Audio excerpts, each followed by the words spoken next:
Bonjour et bienvenue dans cette vidéo qui concerne le bypassement des antivirus qui reste vraiment très intéressant puisque bien sûr, et alors vous pouvez créer des backdoors, vous pouvez créer des fichiers qui sont piégés, etc. Mais si l'antivirus arrive à les détecter, cela ne sert vraiment à rien. Pour ce, donc j'ai décidé de vous faire cette présentation qui concerne le bypassement des antivirus. Donc sans plus tarder, le plan de la présentation est le suivant. Nous allons commencer par une petite introduction et passer comme d'habitude directement à la pratique. On va essayer différentes techniques pour bypasser les antivirus. Donc il faut savoir que bypasser les techniques de protection n'est pas des choses faciles qui concernent donc bien sûr les antivirus et les firewalls. Donc c'est vraiment quelque chose d'extrêmement intéressant et d'extrêmement dangereux. Donc vous verrez à quel point c'est facile de bypasser ces protections-là et à quel point les antivirus peuvent vraiment être sans intérêt dans quelques situations. Donc à part quelques antivirus assez intelligents, donc ceux qui ont quelques scans heuristiques, etc. Mais encore là, on a seulement quelques antivirus qui peuvent détecter les différentes attaques. Donc il faut savoir qu'il existe deux méthodes qu'on peut utiliser via Metasploit, donc MSF Venom, donc qui est, comme on a discuté, une combinaison entre MSF Payload et MSF Encoder. Donc on va essayer d'exploiter le point encoder dans ce sens. Et on a aussi VEI, donc V-Evasion, qui est un outil extrêmement intéressant qu'on va essayer d'installer et d'exploiter ensemble. Donc sans plus tarder, allons faire ça ensemble en pratique et essayer d'utiliser ces différents outils. Donc c'est MSF Venom qui est un module de Metasploit. Donc comme on l'a dit, c'est il remplace MSF Payload et MSF Encode, donc les deux. Donc pour pouvoir utiliser MSF Venom, c'est vraiment très simple, c'est MSF Venom.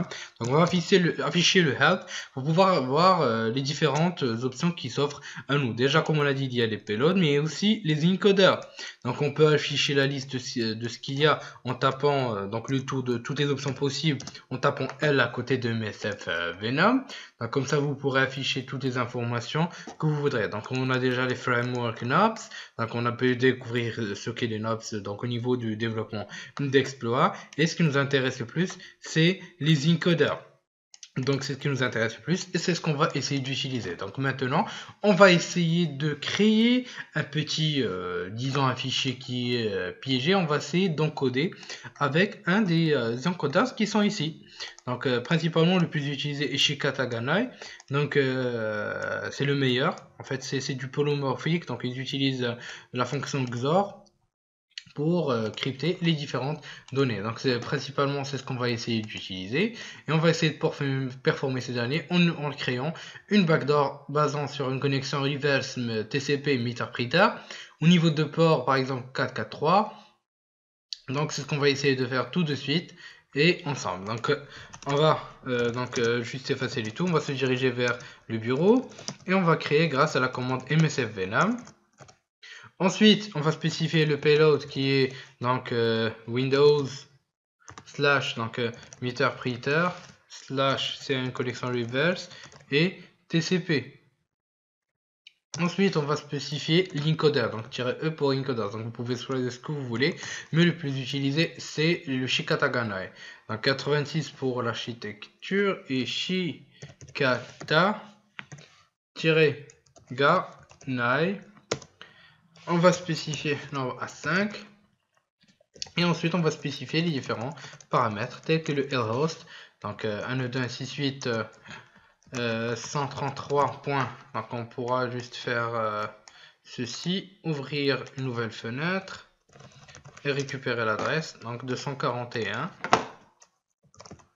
et on va spécifier le lport, donc qui est 443, et le type de fichier, donc qui est un exécutable.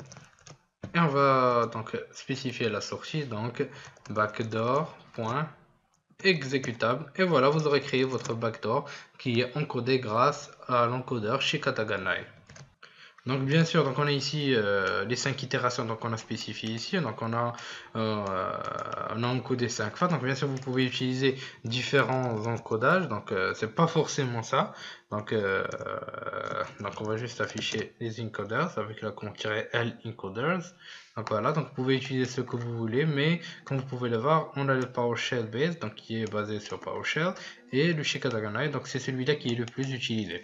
Mais entre nous, donc ce dernier n'est pas toujours vraiment n'est pas toujours vraiment effectif, donc il n'est pas toujours au top par rapport à la détection des antivirus. Donc il existe quelques antivirus qui détectent cet encodage-là. Donc ça sera bien sûr pas toujours indétectable. Donc on a quelques petits scanners qui sont assez avancés qui peuvent le faire. Donc mais on avait Evasion qui est vraiment un outil extrêmement intéressant et qu'on va tout découvrir tout de suite et ensemble. Afin d'utiliser Evasion, c'est vraiment très simple. Il suffit de diriger vers son dossier et bien sûr de lancer l'installation au niveau du setup et lancer le fichier d'installation setup.sh. Bien sûr, vous trouverez au niveau des ressources donc les fichiers concernant donc les fichiers d'installation de VI Evasion. Donc ensuite pour le lancer, il suffit de taper .// donc vevasion.py et après vous avez toutes les informations dont vous aurez besoin. Donc on a le nombre de payload et quelques commandes dont vous aurez besoin. Donc la première chose à faire, c'est qu'on va lister tous les éléments au niveau de ce dernier. Donc vous pourrez retrouver tous les payloads qui sont disponibles à l'utilisation. Donc moi ce que je vous encourage à faire, c'est d'utiliser des payloads de type Meterpreter, donc Derivers TCP. Mais on va essayer d'utiliser quelque chose de nouveau, donc on va utiliser Python et de l'encryption AES. Donc voilà, donc on va aller vers Python et choisir du shellcode inject avec une encryption AES. Donc on va copier cette dernière, on va faire un use et utiliser cette dernière. Donc voilà, une fois loadé, vous aurez toutes les informations concernant cette dernière. Donc comme vous pouvez le voir, donc c'est vraiment très simple à utiliser. Donc vous pouvez avoir plus d'informations en tapant info. Donc vous pouvez avoir plus d'informations sur cette dernière. Donc c'est vraiment un outil qui vous permettra de créer directement à partir d'un payload Metasploit et qui soit vraiment crypté à 100%. Donc, enfin, pas crypté, mais indétectable si on veut. Donc, c'est un outil qui est vraiment extrêmement intéressant, extrêmement puissant. Et il vous suffira donc de spécifier les options avec des sets. Par exemple, le Airhost, comme on a vu tout à l'heure. Par exemple, on va prendre le 244, pardon. On va spécifier le port, donc il va rester le même. L'expression du payload, donc le X pour la désactivation de cette dernière. Donc pour l'instant, pour nous, c'est ce qui est parfait. Donc on va pas trop s'attarder dessus. Et il suffit donc de taper generate pour générer ce dernier. Donc si vous voulez un nom d'output, donc on va juste choisir payload par exemple.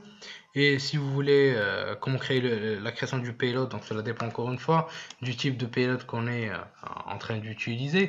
Donc par exemple, on va faire du pinstaller. Donc l'exécutable qu'on voulait le créer, avec quel compilateur si on veut. Donc comme vous pouvez le voir, c'est vraiment l'utilisation vraiment très simple, ça va prendre juste quelques secondes. Et enfin vous aurez votre payload, donc indétectable, qui sera créé. Donc voilà, c'est parfait, le payload a été créé. Donc ça facilite vraiment les choses. Donc on va juste prendre, on va encore lister juste rapidement les différents éléments qu'il y a. Donc on va prendre un autre petit exemple. Donc on va essayer de faire du reverse TCP, donc Meterpreter. Donc ça facilite même les choses pour la création. Donc si vous n'avez pas trop la tête à apprendre les différentes commandes, vous pouvez utiliser ce derrière. Donc ça vous permettra de gagner beaucoup de temps. Donc il suffit par exemple pour l'utilisation d'un reverse TCP Meterpreter, donc de spécifier le Airhost d'une manière vraiment très simple. Donc Airhost 192.168.133.244 et de taper generate et automatiquement vous aurez la génération de votre payload. Donc ça reste vraiment extrêmement facile à utiliser, rapide, ça permet même de gagner du temps par rapport à la création de ces derniers. Donc c'est vraiment parfait. Vous pouvez même utiliser des fichiers, utiliser on fait des checks d'antivirus afin de pouvoir checker si les différents sites, par exemple, quand Virus Total détecte les hash des payloads et tout. Donc voilà, on n'a pas de payloads qui sont au niveau de Virus Total, donc vous êtes complètement indétectable. Pendant cette présentation, nous avons pu découvrir différentes techniques pour bypasser les différents antivirus dans ce cas-là. Donc, ce qui vous permettra d'être vraiment assez efficace afin de pouvoir ne pas vous faire attraper en gros. Donc, j'espère que ça a été lucratif pour vous. Je vous dis merci de votre suivi et à la prochaine vidéo sur Alpha.